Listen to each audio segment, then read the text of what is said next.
everyone, I'm Samantha, professional pastry chef and the owner of Samantha Mayfair Cakes. Today I'm going to show you some little known tips and tricks that professional pastry chefs use that you can use in your own home kitchen that are going to take your desserts to the next level. And today I'm going to be making flourless chocolate cake.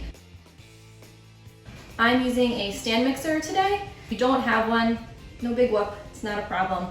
You can use a hand mixer. First things first, we are going to finish greasing our tin. This is a 9-inch springform pan.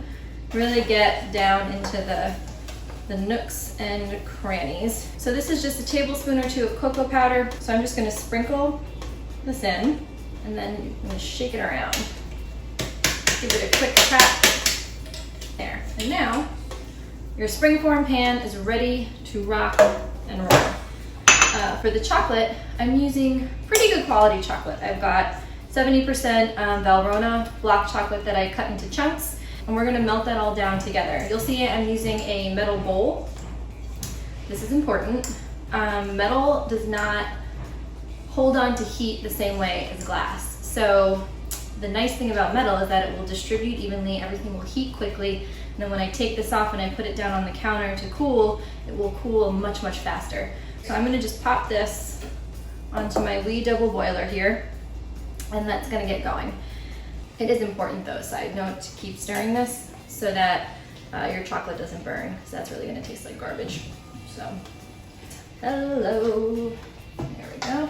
Today I'm actually gonna be using something called the egg foaming method to make this cake. So there's no what we call chemical leavener in this, which means there's no baking powder, no baking soda, that's gonna give this cake its rise. It's all gonna come from air whipped into the eggs. And to help stabilize the eggs when they're in their whipped state, we're gonna stream in a little bit of the sugar. So the sugar is gonna help build structure. One way you can tell your egg mixture is ready is if it accomplishes the ribbon test, meaning, I'll show you what that is. So when you do the ribbon test, it'll kind of freely, whatever that is. It will run off the whisk in a ribbony fashion back into the bowl. So right now, it's almost there. It's a smidge gloopy still. Oh, the siren song of some large truck backing up. Beauty. Okay, that's what we want. See, comes off nicely. And now my chocolate has been sitting, my chocolate and butter mixture has been sitting here for a little minute and should be cool enough. And I'm gonna just kind of stream it into the bowl. So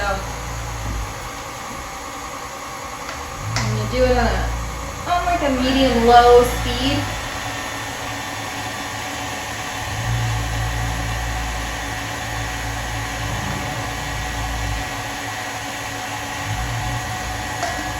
You going everywhere? Pause that for a second and scrape this off the side. It's liquid gold, people. Don't leave it behind. And then we're gonna dump our salt in. And it doesn't really take much more from here. So that's it. It looks pretty well incorporated to me. I don't see any I don't see, oh, I got chocolate everywhere. What are you gonna do? All right, this looks pretty good to me. I don't see streaks of egg. I'm gonna gently kind of just fold this together a couple times by hand.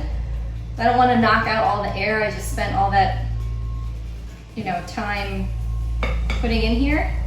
My oven's been preheating this whole time. That something like this has to go in as soon as it's ready. So you don't want to have to sit here and like, oh, my oven's so hot. Like, you want it to be ready to go. So I should have mentioned that in the beginning. When we take it out, it's gonna be puffed up, crackly on top. We'll be back. Okay, here we go.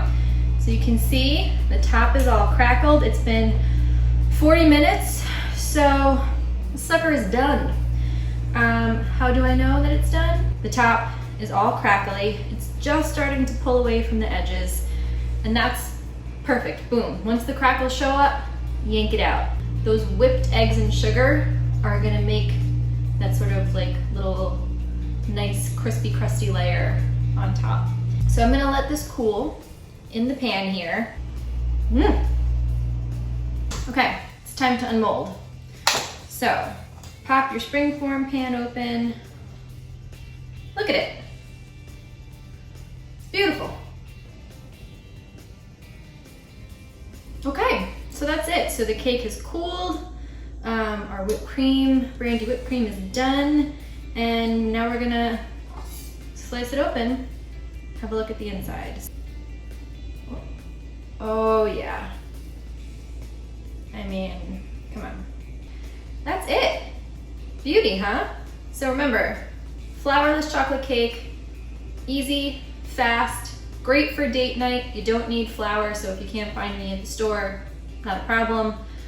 Awesome for the gluten intolerant and for Passover. I mean, it's a winner all the way around. I'm gonna dive in now. Cheerio.